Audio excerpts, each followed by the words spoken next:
Vadodara police સ્ટેશનની હદમાં permanent industrial estate આવેલ છે, જે એસ્ટેટમાંથી કેટલાક કાપડ ચોરી થતું હોવાનું કારખાનાના સુપરવાઇઝરે ડિટેક્ટ કરેલ. ચલણ વગરનો માલ નીકળતો હતો, જે પ્રકાશ ગુપ્તા લઈને જતો હતો. તેને અટકાવેલ.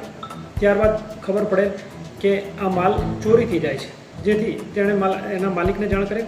તેના માલિકને બોલાવેલ અને આ આરોપીની હકીકત મળતા સર્વેલન્સ સ્ટાફને જાણ કરતાં સર્વેલન્સ સ્ટાફે તાત્કાલિક એને દબોચી લીધેલ.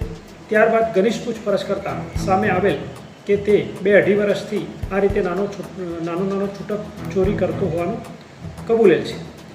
આ માલ આ જ ખાતામાં અગાઉ નોકરી કરતા નરેન્દ્ર ઉર્ફે ભાવેશને મદદથી માલ બહાર સગેવગે કરતો હતો અને અંદાજિત 17 થી 18 લાખ જેવી ચોરી કરેલી હતી, જેમાંથી 9 લાખનો મુદ્દામાલ પોલીસે રિકવર કરેલ છે.